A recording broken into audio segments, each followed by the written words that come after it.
Good afternoon, everyone, and thank you for joining Project Venus Divorce Resource. You have questions, we have answers. I'm Nicole Young, the Marketing Coordinator for Private Vista and your host for today. Before we get started with the webinar, I just want to share a little bit about our firm. Private Vista is a financial planning and wealth management firm in the Chicagoland area. We manage about $1.5 billion of assets for our clients, and we have offices in both downtown Chicago and Oak Brook.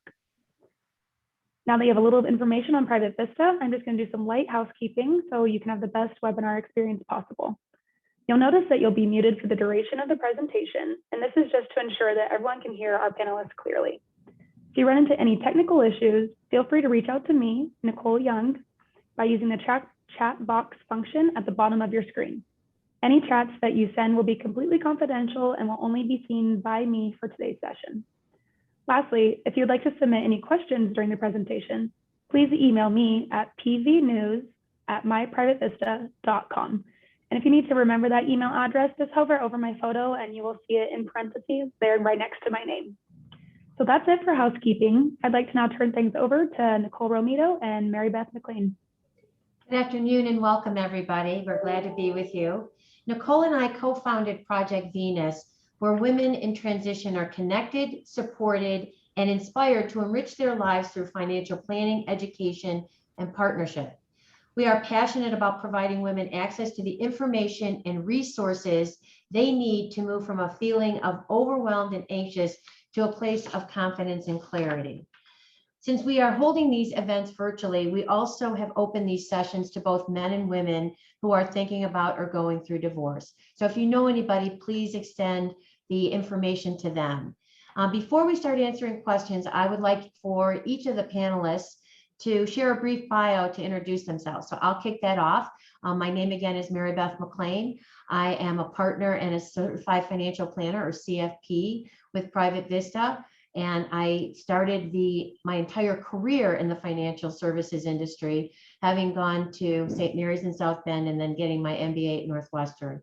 So I'm devoted and passionate about working with women in divorce and also when they're recently widowed, and also about to prepare for retirement. So without further ado, I'm going to hand the baton over to my colleague, to Nicole Romito. Okay, I've unmuted. Thank you, Mary Beth. Again, my name is Nicole Romito. I also am a partner and lead advisor with Private Vista. I have my CFP, the Certified Financial Planner designation, along with the Certified Divorce Financial Analyst designation. I have spent my entire career in the financial services industry and have been with Private Vista for just over 15 years. What gets me jazzed every morning and excited to come to work is to help clients, in particular women, to really filter through all of the questions and the noise and the information that's available today, so that they have a sounding board and trusted partner who can help them decide what is applicable to them and what are the best choices so that they can achieve their financial goals. I would now like to hand over the baton to Andrea so she can share a little bit about herself. Hi there, everybody. My name is Andrea Jaber. I'm a leader, a speaker, a podcast host, and a coach. So I am a certified divorce coach as well as a career development coach. My specialty is really helping women to future-proof their happiness, both at work and at home, after major life transitions, such as divorce and career changes. My podcast is called Until There Was Me, which is focused on building a really strong relationship with yourself as you move through big transitions in life. I'm so happy to be here and I'm looking forward to the discussion. My name is Suzanne Glade. I'm a partner with the law firm of Fishel Kahn, and I do only domestic relations work, but I have partners that operate in many fields. I have partners who operate in probate and wills and trusts and estates, in business and business litigation, corporate work, and one of the things that allows me to do is that when I have an issue regarding a business or regarding anything that's financial, I can walk down the hallway to one of my partners and ask them a specific question. I have been a litigator for a few more years than I would like to admit, but I also practice in many different realms in domestic relations work. I do mediation where I represent the parties. I also do mediation where I am the mediator. I also represent parties in the collaborative realm, and of course, I represent parties in work. My goal with my clients is to always make sure that they know what all their options are. And my goal with my clients is also to make sure that they have a team that can help them analyze their options and give them the best advice so they can make the best decision. Because I think in the divorce world, whether you're pre or post judgment, it's all about making decisions that you're comfortable with and feeling like you've gotten the best and most rounded advice you can, which is why I like working with people like Andrea and Mary Beth and Nicole, because they help round out a team in terms of someone going through a divorce. Wonderful. Thank you all. Now that everyone knows a little bit about our panelists, let's start answering some questions. So everyone, how do I handle the emotional stress of breaking up the family business? Andrea, would you like to start? Yes, definitely. I think in terms of handling emotional stress, I think first and foremost, it's really important to acknowledge kind of what aspects of your specific situation are giving you trouble, right? So every person is really individual, and something that may trigger me may trigger you differently. So I think there's first this process we have to go through where we identify the trigger points that are really coming up for us, and really accepting those points as just things that we're trying to work on, right? And then it's all about, there's a lot of emotions entangled with running a business together with your former spouse, right? Or your soon to be former spouse. So I think identifying kind of what's bothering you about it, and really identifying, what are the things that I may need to let go of? That's something that you can definitely talk to with professionals. You can talk to your legal team, your financial team, your coaching team about all of that. But like I said, for anyone, I think it's just about identifying what's really hard about this and why.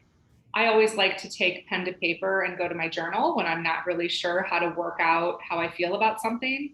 So it's a really good first step to just kind of start identifying the emotions and accepting them, right? Like, sometimes I think when we go through hard times in life, for me, particularly for lots of people, it's really difficult to accept how angry you feel, how hurt, how much grief or loss or pain you're feeling. These are tough emotions, right? These are not easy things to deal with. So it's first identifying, and then I think it's just this idea of knowing that you're going to be okay, and knowing that it's okay to feel pain and hurt and loss and anger and all these negative emotions. Because once you work through them, they will start to pass through you instead of kind of getting stuck there. So just, I think, identify, accept that you might be going through some really strong, negative, tough emotions, and knowing that there will be there's a light at the end of the tunnel. There's a silver lining to all of this. You will get through it. Those are some of my initial thoughts.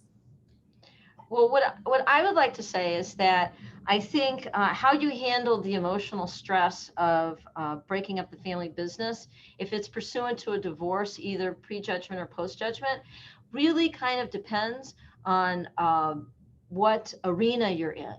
Because as I alluded to before, there is litigation, and that's a very high stress arena.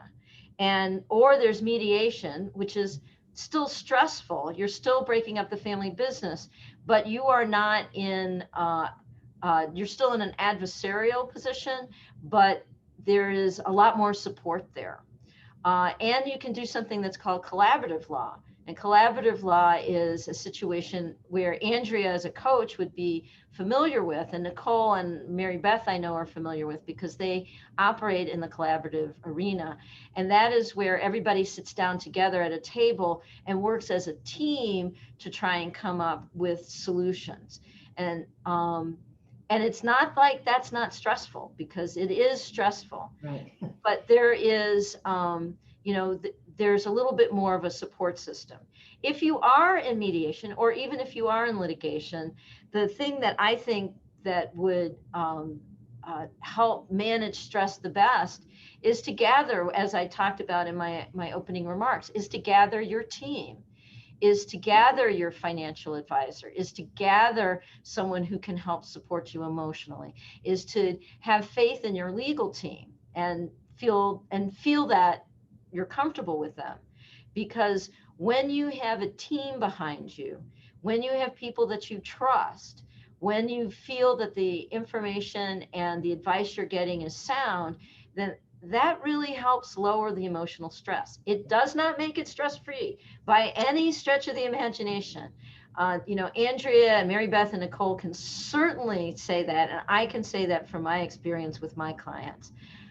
But it does help you manage it, and it does help you sleep better without sleep aids.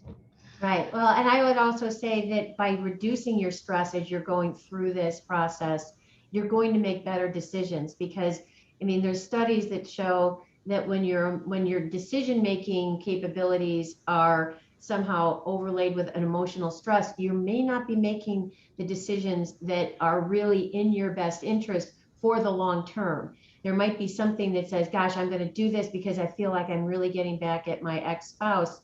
And that might not be the right thing to be pursuing for your longer term benefit. So I think just to add on as well is, even though the question was couched in the emotional stress, everyone on the call, in particular, Mary Beth and I, since we're the financial planners, but everyone on the call knows that, and it is a little bit of a cliche, that knowledge is power. And so if you're starting out from a position where you don't know much about the business, or the rest of your finances, it understandably is very overwhelming, typically very scary. And, you would expect you could be inducing a lot of anxiety. But again, in using your team will help you gather the necessary documentation, the necessary information, and begin to help educate you on what is the business, how does it fit in overall, and what does it mean? And while this might seem like, oh my gosh, that's adding more stress to me, what we have all found, and we've all been doing this for many years, is as you learn more, and sometimes questions beget questions, but as you're learning more, it really will help reduce your level of stress and anxiety. I would agree with that. The more information you have, and the better informed you feel, then the less you feel that you are at the whim of somebody else. And really, the more informed you are and the more information you have, the better argument you can make before a judge, a mediator, or to your collaborative team. That's, information is really important. Very, very, very important. Absolutely. So let's all move on to a more financial question. Sorry about that. Let's say, starting with Mary Beth, what is considered a legitimate business expense versus a personal expense? Well, and when you're owning your own business, it's a great question, and they kind of get muddled. But, a legitimate business expense might be something like, for your example, a car, if you are the person that is responsible for going out and meeting clients and things like that, pandemic aside, where a personal expense is going to be something more along the line of, that same car, but you're also putting a lot more expenses for your personal entertainment or enjoyment through the business. So I think that when you're actually looking at owning a business, you have to sit down and look at almost every single expense and say, what is supporting my lifestyle and what is specifically supporting my lifestyle and what is also supporting the lifestyle and the business.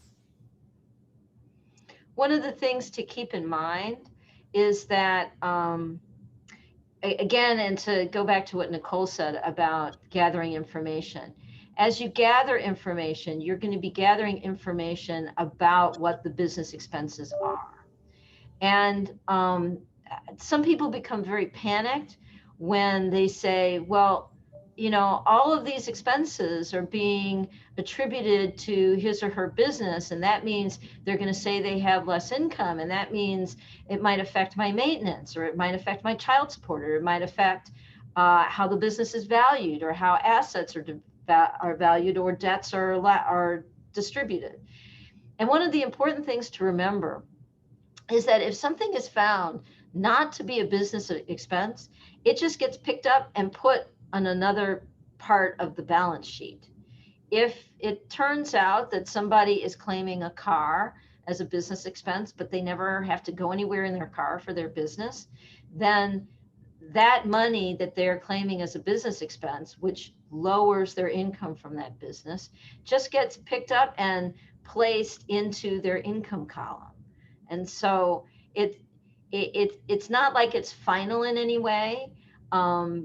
And one of the most important things about trying to figure out what is considered a legitimate business expense and what is not is you have to become familiar with what the business is. Because, you know, for instance, I had a case where somebody had a business that was related to real estate, and this other spouse kept saying that travel was a business expense. Well, when we got deep down into the business, it was determined that all of this real estate was in the Chicago area. So the fact that this other party was traveling to Florida and entertaining people in Florida was not a legitimate business expense. So, but at the same time, if somebody has a business that requires a lot of entertainment, then entertainment can be a legitimate business expense. It really depends on the business, and you have to know what the business is about. I think too, as Suzanne referenced earlier, if you are choosing to use one of the ADR or alternative dispute resolution processes, mediation or collaboration, the team together can have these conversations and, you know, decide how are these going to be addressed. Because things are, it's not that anyone's saying you took incorrect deductions on your tax return. That might be all fine and well, but understanding when you're, as Suzanne said, you're trying to value the business or determine what is the income for maintenance or child support decisions, it might be a different outcome than what was reported on the tax return. And I think it's important to keep in mind that where it might not be what the IRS would like people to do, it is not that unusual for people to run personal expenses through their business, particularly if it's a small business, if it's a sole proprietorship, or it's an LLC with few members, or anything of that nature. I think that it's not that unusual. It just, again, it's talking about you know, what Nicole and Mary Beth and Andrea talked about in terms of gathering information and feeling comfortable with the information you have. And the more information you have on that, the more you're going to be better able to parse what is a legitimate business expense and what is not. You know, but at the same time, if you are owning a business and you are running personal expenses through that business, it's not that unusual. But what we would recommend is if you are at the beginning stages or in the process of going through a divorce, you want to take a hard look at those expenses. You want to take a hard look at those expenses so that you are prepared for what the other side might claim. And, you know, you might want to go through and look at those expenses and set out and talk to your team about why you feel those are legitimate business expenses. Because there might be very legitimate reasons. It may look like a personal expense, but there might be legitimate reasons. And so if you are the business owner, then that is something that you want to take a hard look at and prepare for. Well, I also think that. Go ahead. Well, I was going to just ask Andrea if in your practice, if particularly when you were a divorce coach, if you came across a lot of conflict over business expenses. It can happen, definitely. And I think what we're all saying here, which is, gather information, have a team to help you. I echo that advice wholeheartedly, because really, I think every situation is so individual. And I think the nuances of the way that each business is run really has to be scrutinized. And that's where I would, defer to the financial professionals, the legal professionals, to come in and really give that good advice on how are we looking at this? How do we classify these expenses? And, on my end of things, I think it's much more about parsing through what does your future look like on the other side of this business being separated, or you guys, the marriage, the reality of your own business, like whatever you're going to do with your own career moving forward. I would be much more focused on that piece of it. But yes, it comes up a lot.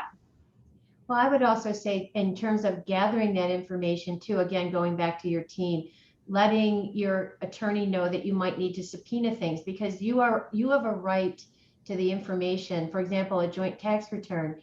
A lot of times we see this in our practice where the spouse has never really signed a tax return in several years, but they have the right to go to that accountant and say, I would like a copy, because that accountant represents both members of that couple. So there's a lot of ways that we keep saying gather information, but we don't want you to feel that if you're not sure where to start, that's where, again, your team can help guide you through the process of gathering that information. So, and then that we start to parse it out as needed. But Nicole, would you like to add anything to that? No, I think we've done a good job of covering it. One of the things that I would like to mention, since we're talking about legitimate business expenses, is that if you are looking at dividing a business, you really do want to look at the retained earnings, because there are times when retained earnings are of a certain amount because they need to be that high in order to support the business. If the business is expecting there's going to be a lot of expenses in the upcoming year. But sometimes retained earnings are just used sort of as a piggy bank for keeping income from flowing to a business owner or the partners or the members of an LLC or the shareholders, whomever it might be. So you really do want to, when you're talking about business expenses, you need to be sure that you're also looking at what's going on regarding the retained earnings of a business as well. It's not quite a business expense, but it's really related. Yeah, I would agree with that. I think it's, since Mary Beth mentioned tax returns, not only getting your personal tax returns, but the business tax returns, and then most recent or current financial statements for the business. So you can look at things like retained earnings, any type of loans to or from the shareholder, because there may be things where they're not going to flow through on future tax returns because either it's a non-taxable event or taxes were previously paid.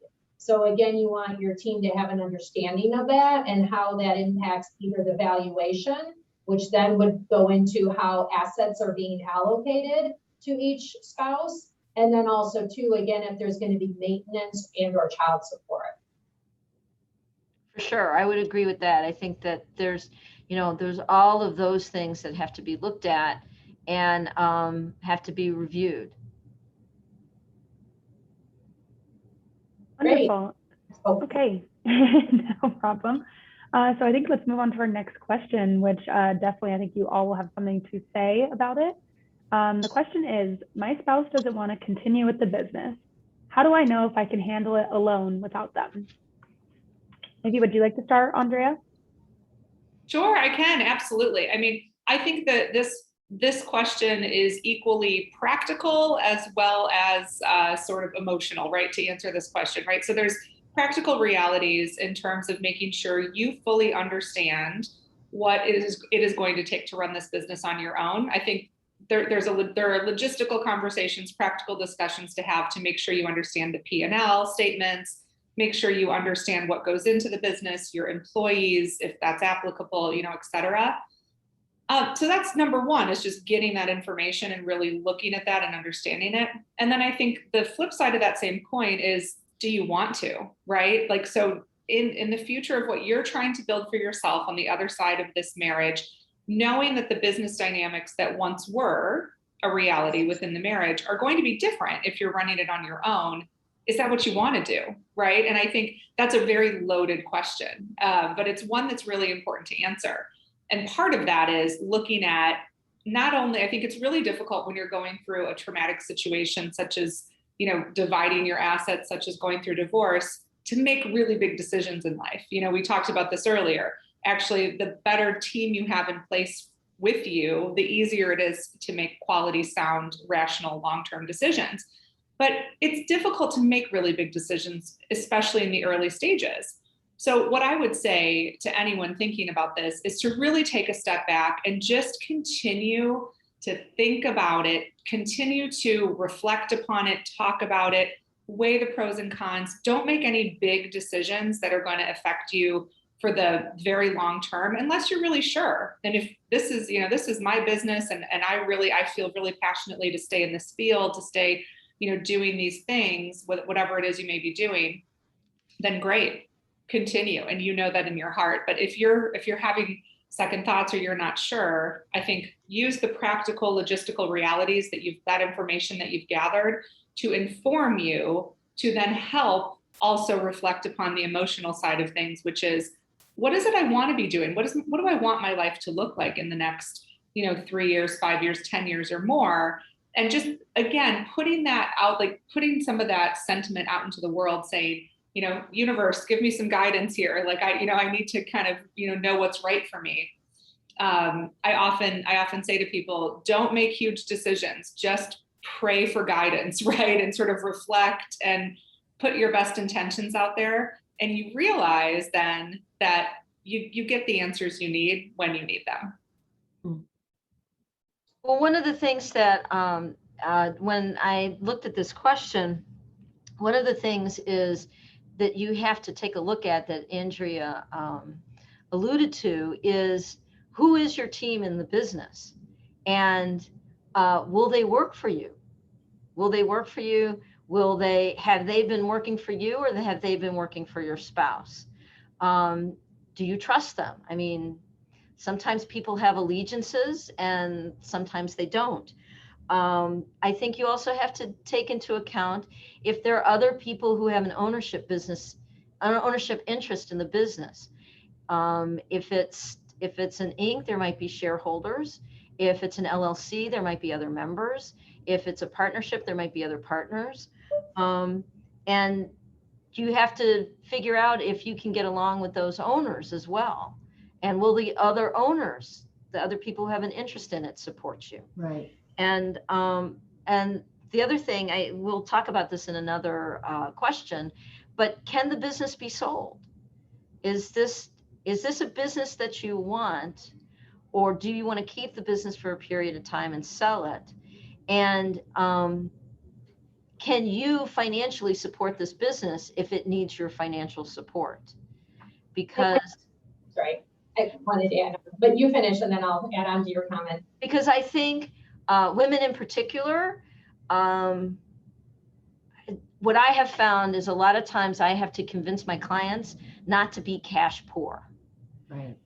This happens a lot with a house. People always say, oh, I want to keep the house for the kids, or I want to keep this vacation home because I'm attached to it, or whatever it might be. And women in particular end up being cash poor. They take assets that are not liquid. And I think that is something that Nicole and Mary Beth can advise you on, looking at your portfolio and saying, will keeping this business mean that I'm going to be stretched for myself and for my future? And I think that that's a real question that has to be answered when you talk about taking on a business. I agree. And to just add on to that, my comment or thought is, well, what is the role or the duties that the spouse who no longer wishes to continue on with the business, what are they doing? And either A, are you capable of, do you have the knowledge and skill set to take over those responsibilities? Do you have the time and the bandwidth to do so? And if the answer is no, then you're probably going to have to look to hire someone or assign them to other partners or employees, and that, could be additional compensation expenses. So to kind of think through with that as well, that could alter the future outlook of the business's profitability. I also want to throw in that, it might just be your spouse that wants out, but if you have children in the business, some of the cases that we've seen lately, because it's what the gray divorce is, if they have children that have grown up and are now participating, they're also going to have allegiances, as pointed out by Suzanne, and also are going to have probably, you have to consider what their wishes are too. So because a divorce is going to change not just your family's relationships with each other, but also their professional relationships if those kids are involved in the business.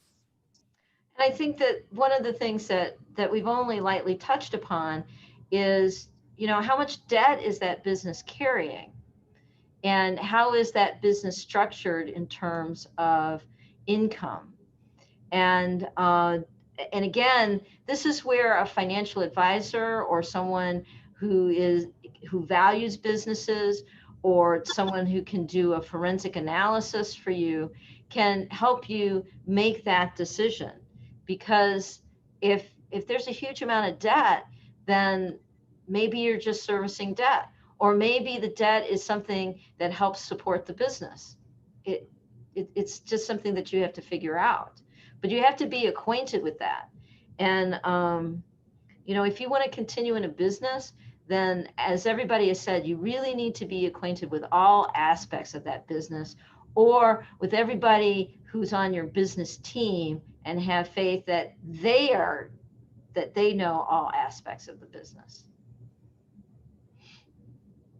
And I would say that that's true even when you and your spouse want to both remain in the business. Again, I know I've seen cases where the spouses actually are going to continue to remain in the business, but there have to be rules about engagement, both from a professional and a personal, because I have a couple clients who have made it work, but they've made it very clear. They put parameters up about like how much each spouse is going to be allowed to know about the other spouse's personal life, and what kind of decisions are still going to have to be made jointly and which can be made independently.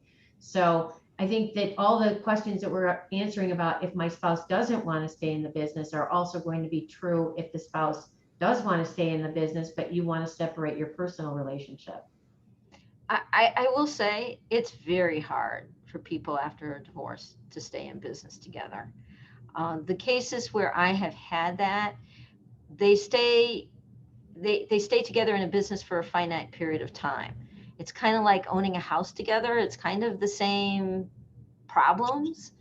And usually when in the cases that I've handled that they stay together, it's usually for a finite period of time, that both people are going to stay in the business, but in a year, 18 months, 2 years, whatever it might be, either one party has to buy the other party out, or the business has to be sold, or there has to be some sort of transfer, because it's talk about an emotional, Andrea, you can speak to this, talk about an emotional drain, Well, I love, Suzanne, that you said it's the same as owning a house in a lot of ways. It really is. The entanglement. So I haven't had any clients who have made that work in terms of staying together in the business post divorce for the long run, I guess I could say, because I think that it's probably the exception and not the rule that people make that work. And God bless if you could make that work, but it's probably something that, if you're being realistic in the long term and you want to be focused on moving on in your own best interests, that's a lot of baggage to carry with you every single day as you operate. Absolutely. Now let's move on to our next question. I think starting with Nicole Romito. I'm out of the business and starting my career from scratch. Where do I even begin with the next chapter of my career? All right, Andrea, I'm going to talk to kind of the financial or quantifying that, and then I'm going to let you handle the perfect. So it's a great question. From the financial perspective or quantifying that, it's really what I'm going to look at is, let's assume you've got your settlement, so you know how much money you have, what type of assets you've received. If you have any type of income coming in, whether it's from maintenance or child support, or if there's any type of investment income, if you will, is the way that Mary Beth and I would start to frame that out is really creating an overall comprehensive financial plan. And so once you're divorced, you're going to know, okay, here's where I'm starting, here's what I have. You start to look forward. We understand that, first of all, once you're divorced, that's kind of one phase of the process is you get divorced, then you have to, implement your marital settlement agreement. And then once you've done that, now you can truly start to begin to think about and look forward. What do I want for my next chapter? Anyone you talk to on the professional side, no one would expect you to come in with your 5-point power plan saying, here's what I want to do, what I want to earn, how long I want to work. That's not what we're saying. But what we have found is by starting to create a plan and showing you some possibilities or scenarios, it really starts to kind of set up some guardrails or a range at least. And we can back into things of, well, how much would you need to earn in order to be able to achieve your goals? How long would you need to earn that for?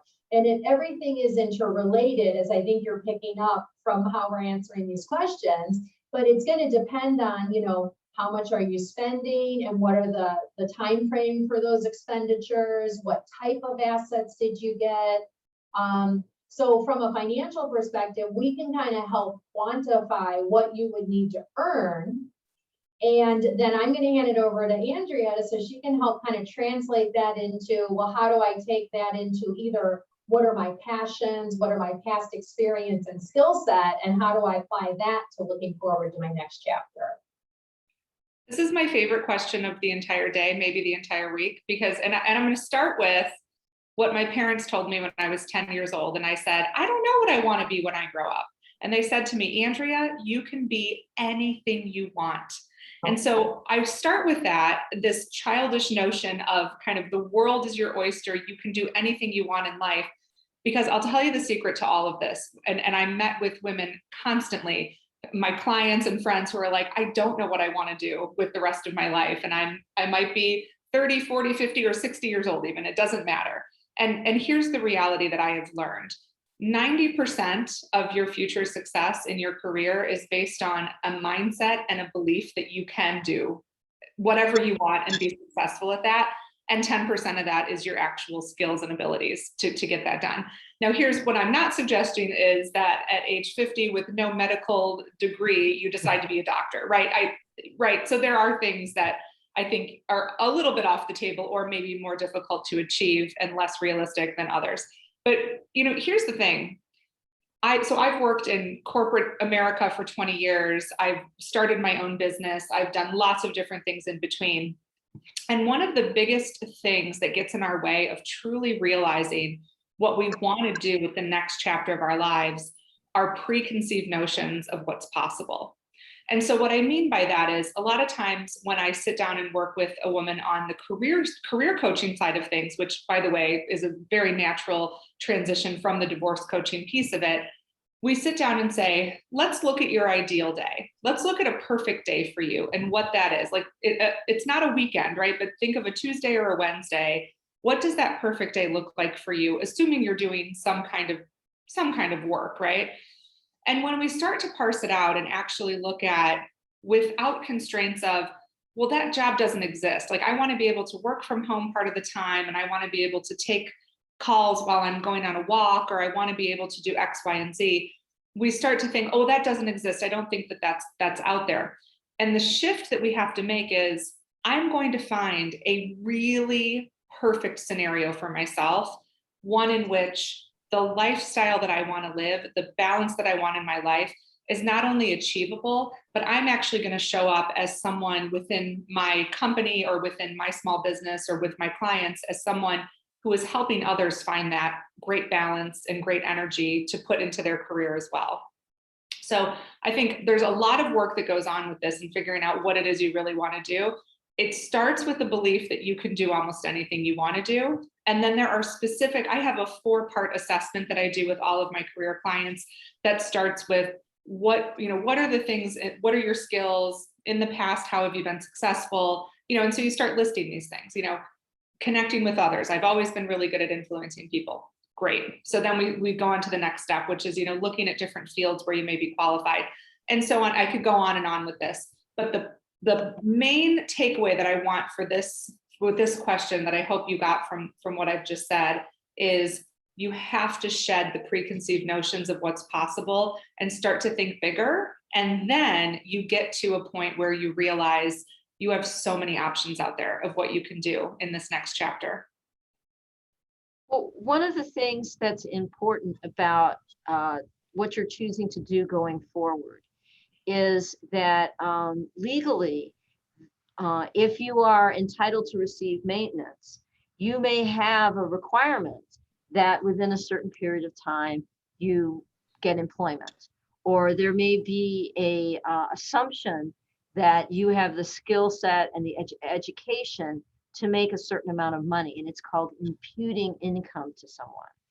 And so, one of the things that is looked at in maintenance is, what is your past experience? What is your education? Now, if you are ready to make a big pivot, you would need to investigate that big pivot so that you could, if you are in the litigation arena, you can convince the judge that, yes, I'm going to go after this, but I need support to do it.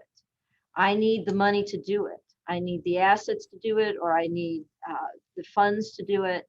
Or if you're in mediation or the collaborative arena in alternative dispute resolution, you need to be able to put forth your facts to say, this has become my passion, and this is what I want to investigate.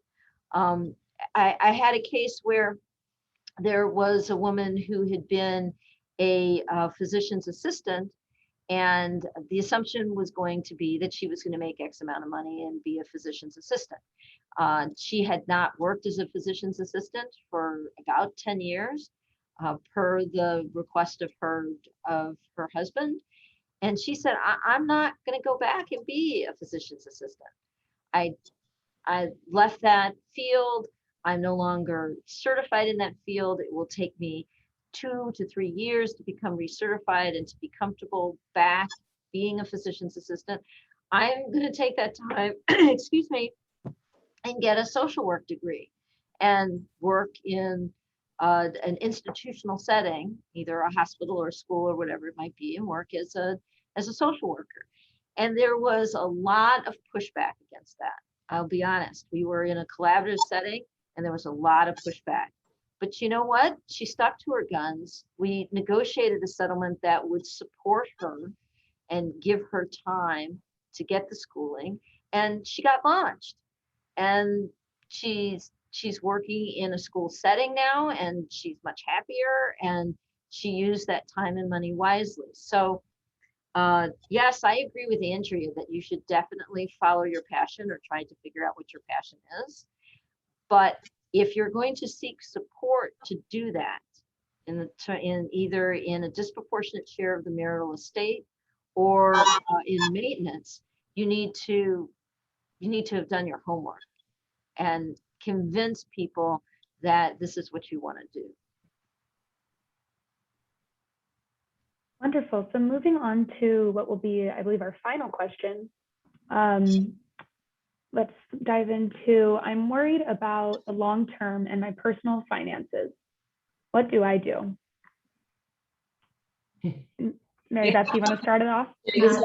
I guess I would say, again, taking everything that we just have been talking about, gathering information about what you really want to do, talking to a financial advisor like Nicole or myself to help you figure out what the monies look like, and then working with, a family law professional like Suzanne, so that you get all of those things together to kind of help you figure out what your long-term plan is and then execute it. Because we need Suzanne to kind of negotiate on your behalf. For example, she's your advocate, whatever the process that you choose to pursue for your divorce, she needs to be your advocate. Nicole and I are your advocates on the financial side, and then Andrea would be your advocate to help you get mentally capable of those challenges.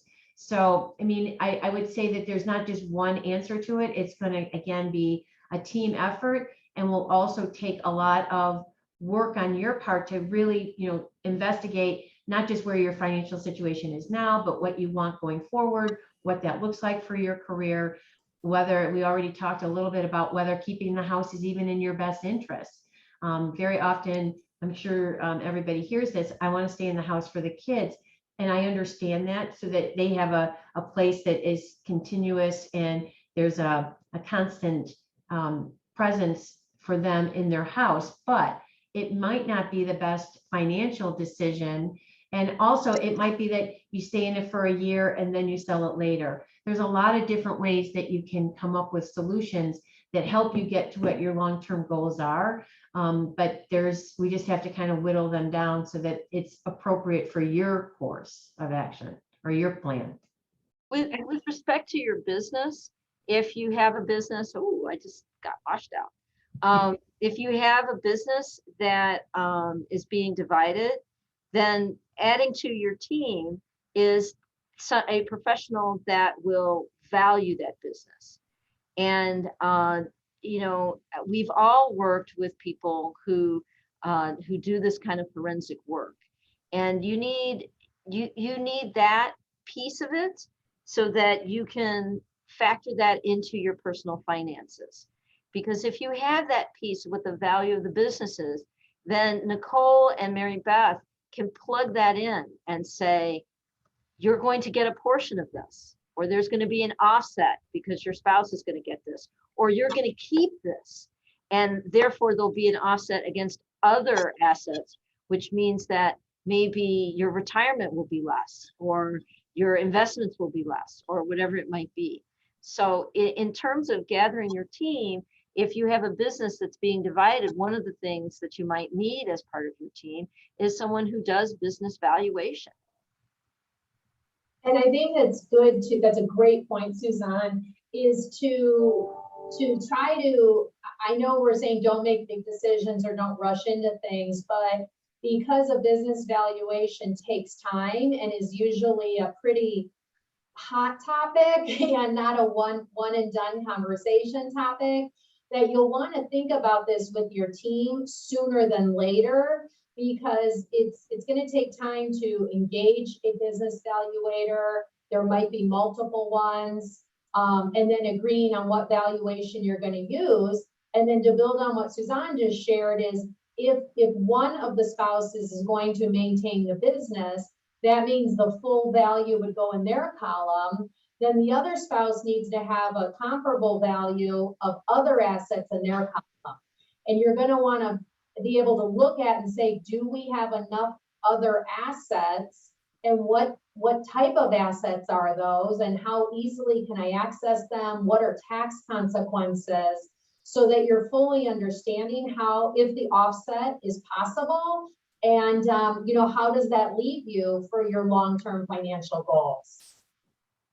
Yeah, my one comment on this with the long-term financial goals is that investing in your financial health now begets financial health in the long term. So what I mean by that is, we've talked all about building this team, right? This team of divorce professionals to help you get through this situation, especially if you own a small business.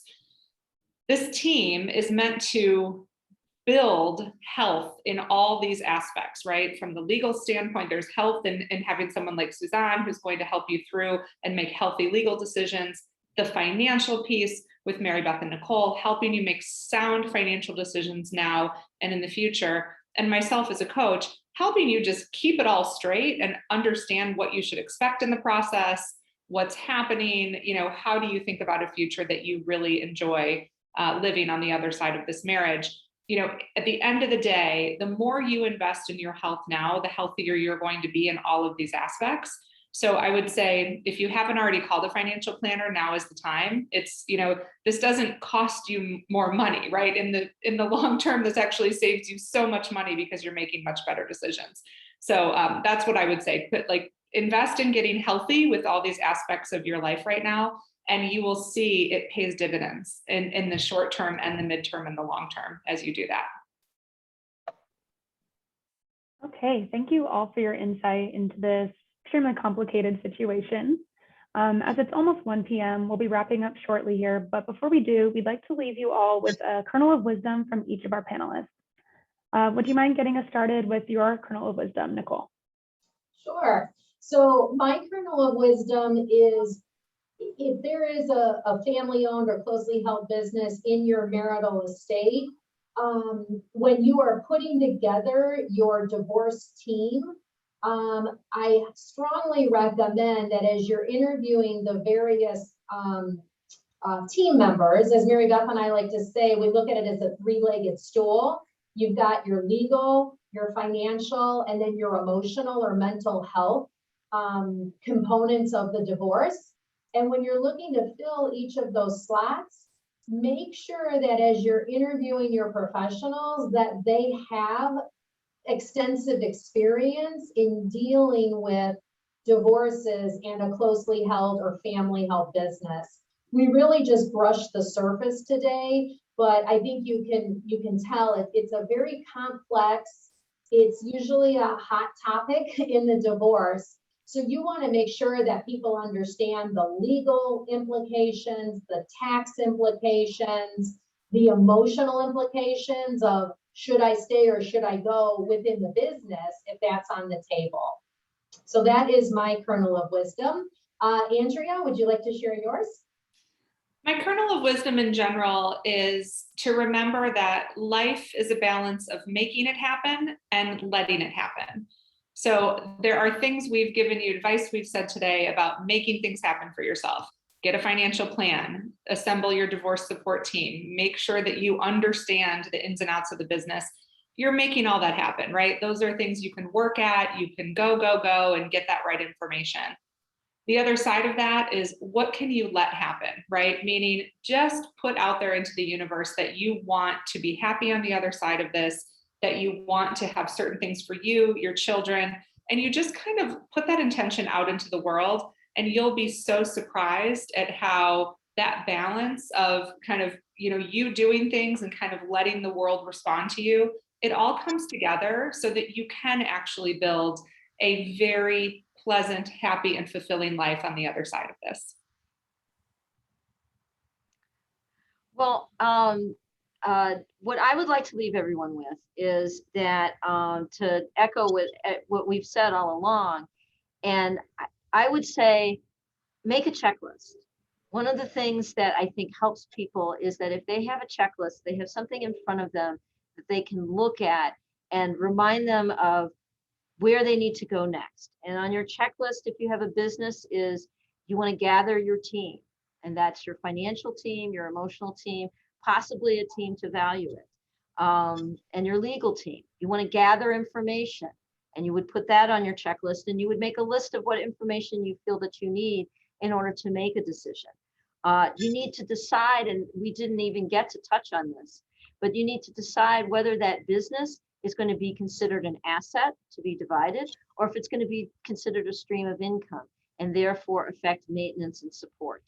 You need to decide and put this on your checklist if any portion of the business is marital or non-marital.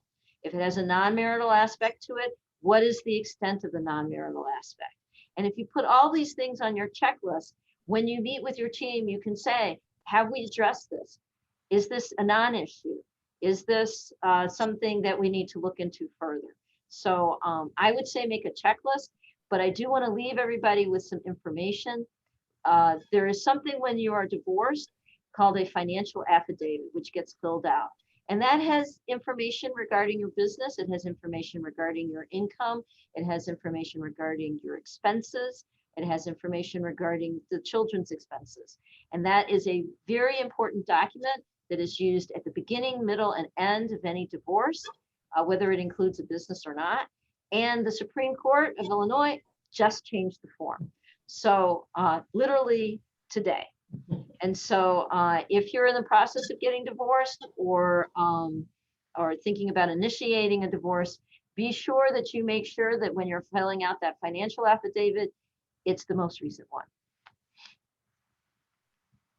Thank you. I guess I'll wrap up with my kernel of wisdom, and that is to remember that whether you initiated the divorce or not, that this is a difficult process, but it is temporary. You will come out on the other side of this. I tell this, and I think Nicole's used it too, that your life is like a novel, and the chapter of your divorce is just that, one chapter, and there will be other chapters for you to remember that you will come out whole. And if you put the team together that makes you feel comfortable and you know that they're your advocates, they will help you get there even more efficiently and faster. So I thank everybody, and I'm going to hand it over to Nicole for wrapping it up. Yes, great. Thank you to the attendees for all of these wonderful questions. And thank you to all of the panelists for sharing your time and your wisdom. It's very appreciated, excuse me. We hope that the knowledge that you've gained has been useful for you today. Hold on one second. Switch to me. Sorry. Okay, sorry about that. So anyways, thank you again. And we hope that the knowledge you gain helps ease your mind and you feel better equipped to move forward on whatever path is best for you. Again, we understand that we were really up at the 30,000 level foot of explaining this. It's very complex. And I think as each of us has shared, it's very personalized and individualized to your situation. So to that end, if anyone would like to have a complimentary 30-minute consultation, or if you have a specific question, please feel free to reach out to us. You can see our contact information on the screen. We are going to take a little summer vacation from holding webinars over the next few months, but we will be reconvening in the fall, starting in September after Labor Day. You will be added to our email distribution list, so you will know about our upcoming events in the fall. Otherwise, thank you for joining us today and enjoy the rest of your day and have a very happy 4th.